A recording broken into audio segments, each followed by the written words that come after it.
दोस्तों कुछ कलीग का ये क्वेरी था कि सिविल के बारे में बताओ भाई, अगर आपको नॉलेज है सिविल क्या है, कैसे रन आउट होता है और कितना सिविल स्कोर होना चाहिए लोन लेने के लिए, और ये कैसे इंक्रीज होता है कैसे डिक्रीज होता है, उसको आप डिटेल में बताओ।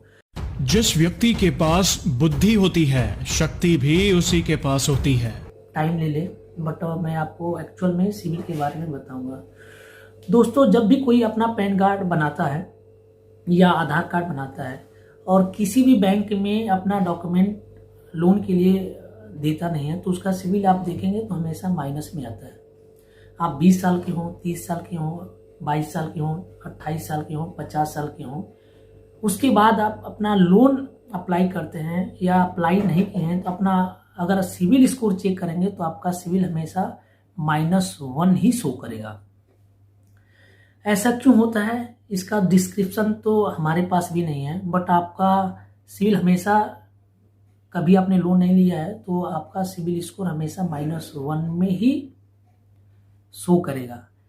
इसके अलावा सिविल स्कोर बढ़ता कैसे है और मैक्सिमम कितना होता है, तो सिविल स्कोर मिनिमम आप 300 टू मैक्सिमम 900 तक आप सिविल स्कोर को कंसीडर कर सकते हैं। 900 यानी कि 900 का जिसका सिविल स्कोर है, हालांकि अभी तक किसी का हमने 900 का सिविल स्कोर देखा नहीं है, ज़्यादातर 650, 700, 800, 810 इसी के बीच में आपका सिविल स्कोर हमेशा रिफ्लेक्ट होता है। रेयर ही केस में 890 और 900 हो। 900 तो रिकॉर्ड है किसी के पास, अगर किसी का भी सिविल स्कोर 900 है तो मैं जानना चाहूँगा, बट नॉर्मली आपका यही सिविल स्कोर होता है 650, 700, 750, 800, 900। तो सबसे पहले सिविल स्कोर बढ़ाए कैसे भाई, सिविल स्कोर जनरेट कैसे होता है। सिविल स्कोर जनरेट करने के लिए आपको लोन लेना जरूरी है, क्योंकि लोन के माध्यम से ही आपका सिविल स्कोर जनरेट होता है, और लोन ही एक ऐसा जरिया है जहां पे आप अगर टाइम से पेमेंट नहीं करते हैं बैंक का, तो आपका सिविल स्कोर डाउन होता है। तो नॉर्मली अगर कोई सिविल स्कोर आप बनाने की कोशिश करें तो फर्स्ट ऑफ ऑल आपको छोटा सा कंज्यूमर लोन या एलईडी फाइनेंस करा लें या मोबाइल फाइनेंस करा लें, या कुछ ऐसे फाइनेंस भी चीज़ें मिलती हैं जिसको आप फाइनेंस के माध्यम से ले सकते हैं। बट इसमें सबसे इम्पोर्टेंट चीज़ आपको ध्यान में रखना है कि जो भी इसका ईएमआई बनेगा, जैसे 6 महीने का, 9 महीने का या 12 महीने का टेनर आप अवेल कर सकते हैं, तो जो आपकी किस्त बनती है वो किस्त आप अपने बैंक के माध्यम से ही डिडक्ट कराएं थ्रू ईसीएस। अगर बैंक के माध्यम से अगर अपना किस्त नहीं देते हैं और आप अपना ईएमआई जो है कैश में देते हैं, तो आपके सिविल पर ये बहुत बड़ा इफेक्ट करेगा। ये गलती तो आप लाइफ में कभी भी किसी के भी कहने से ना करें। आई बिलीव आप हमको जानते नहीं हैं, बट अगर ये हमारा मैसेज आप तक अगर आप देख रहे हैं तो ये गलती कभी लाइफ में ना करें। अगर छोटा सा भी आप लोन लेते हैं, 10,000 का, 20,000 का, 30,000 का, 50,000 का, फर्स्ट टाइम में तो आपको बड़ा लोन नहीं मिलेगा, खासकर अनसिक्योर लोन। तो आप अपनी ईएमआई बैंक के माध्यम से ही बैंक को पे करें तो बेटर होगा। जैसे ही आप 3 महीने की ईएमआई पे करते हैं, आप भले ही 10,000 का लोन लें, 20,000 का लोन लें, बट जैसे ही आपका ईएमआई 3 महीने बैंक के माध्यम से डेबिट होता है, उसके बाद से अगर आप सिविल स्कोर निकालेंगे तो आपका सिविल स्कोर अप्रॉक्सीमेटली 650-700 के बीच में रिफ्लेक्ट होगा। फर्स्ट टाइम में आपने जब लोन अप्लाई किया तो उस समय आपका लोन सिविल स्कोर -1 रहा। 3 ईएमआई नॉर्मली 3 महीने के पीरियड में आपका सिविल स्कोर अपडेट हो जाता है।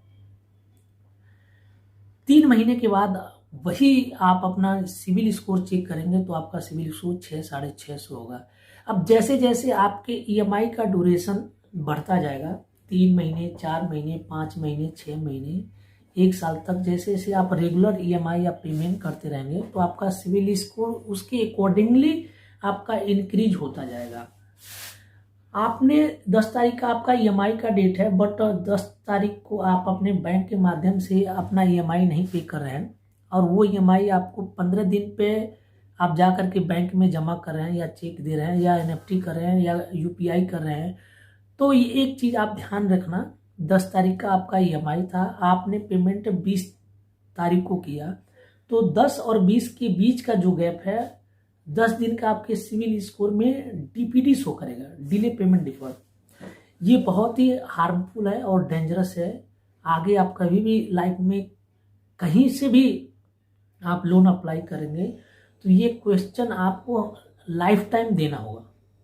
ये चीज़ें over the period of time आकर के ही रिमूव की जाती है, बट वो सिविल के डेटा से ये रिमूव नहीं होता। हाँ, इसका एक जस्टिफिकेशन हो सकता है कि भाई हमने लोन लिया था बट किसी कारणवश हमारा पेमेंट नहीं हो पाया, जिसकी वजह से हमने 10 दिन डिले किया। आपको स्ट्रॉन्ग जस्टिफिकेशन देना होगा फ्यूचर में जब भी आप दोबारा सर्विस लेने के लिए जाते हैं।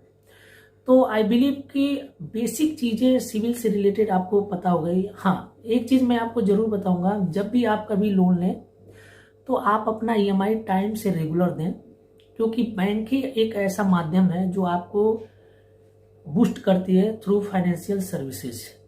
पहले क्या होता था कि लोगों की जुबान की वैल्यू होती थी, आपको 1 लाख या 2 लाख की ज़रूरत है, आपने फ़ोन कर दिया या उधार पर लेट आउट कर लिए 1 महीने 2 महीने 6 महीने के लिए, लेकिन जो उसका ROI आपको पेमेंट करना पड़ता है 4% 5% मंथली होता है। लेकिन बैंक का हमेशा जो रेट ऑफ इंटरेस्ट होता है वो एनुअल कैलकुलेट किया जाता है।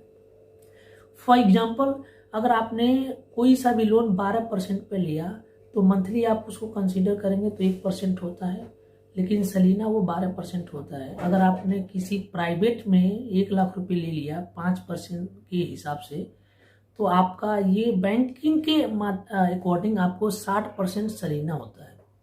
तो हमेशा कोशिश करें अपना सिविल मेंटेन करके चलें, और अपना कोई सा भी लोन अगर बैंक के माध्यम से अवेल करते हैं तो उसको रेगुलर पेमेंट करें, तो आपका सिविल हमेशा मेंटेन रहेगा और आपको इजीली लोन मिल जाएगा। तो आई बिलीव आपका सिविल पार्ट प्रॉपर तरीके से आपका इस वीडियो के माध्यम से कवर हो गया। सिविल स्कोर निकालने के लिए आप पैसाबाजार.com से भी निकाल सकते हैं, Paytm पे भी अपना सिविल स्कोर चेक कर सकते हैं। बट एक चीज़ मैं यहाँ पे आपको स्ट्रांगली सजेस्ट करूँगा, कभी भी अपना सिविल स्कोर रेगुलर ना चेक करें, क्योंकि जितनी बार अपना सिविल स्कोर आप चेक करने की कोशिश करते हैं तो इनडायरेक्ट फॉर्म में वो लोन एप्लीकेशन जनरेट होता है, तो आपके सिविल स्कोर में एज ए इंक्वायरी रिफ्लेक्ट होगा। भले ही आपने लोन नहीं लिया बट आपके सिविल में एक इंक्वायरी रिफ्लेक्ट हो गया। आपने 5 एप्लीकेशन डाउनलोड किया, 5 एप्लीकेशन से आपने अपना सिविल स्कोर चेक किया, तो कोई एप्लीकेशन ऐसा होता है कि जो आपको इंक्वायरी जनरेट कर देगा। तो 5 इंक्वायरी तो आपके सिविल में रिफ्लेक्ट हो गई। तो आप कभी भी अपना एप्लीकेशन प्लेस करेंगे किसी भी NBFC या बैंक में, तो वहाँ पे ये सवाल आएगा कि आपने 5 जगह अप्लाई किया, आपको लोन क्यों नहीं मिला, क्या वजह रही। तो आप तो कहेंगे हमने तो अप्लाई नहीं किया, बट आपने अप्लाई नहीं किया, लेकिन जब आपने सिविल चेक किया तो इनडायरेक्टली आपका लोन इंक्वायरी जनरेट हो गया। तो मेरा यही सजेशन है कि आप अननेसेसरी का जब बेहद ज़रूरी ना हो तो अपना किसी भी एप्लीकेशन पे अपना पैन कार्ड आधार कार्ड दे करके रेगुलर अपना सिविल ना चेक करें। हाँ, आपको ज़रूरत है, आप स्ट्रांगली एजुकेट होना चाह रहे हैं सिविल के बारे में, तो आप रेगुलर चेक कर सकते हैं। तो आई बिलीव आपका ये इन्फॉर्मेशन काफ़ी वाइटल है। अगर इसको आप अमल करेंगे तो सिविल से रिलेटेड आपके सारे डाउट क्लियर होंगे। तो अगर ये वीडियो आपको पसंद आया हो तो इस चैनल को सब्सक्राइब करें, क्योंकि फाइनेंस से रिलेटेड हमारे मोटिव है कि लोगों को एजुकेट करना। अब डिपेंड करता है उनको लेना है या नहीं लेना है, बट हमारी तरफ से पूरी कोशिश है। तो इस वीडियो को आप लाइक करें, सब्सक्राइब करें, so that next video finance से रिलेटेड मैं अपलोड करूं तो सबसे पहले आपको नोटिफिकेशन मिले। तो thank you so much, thank you for watching, thank you so much.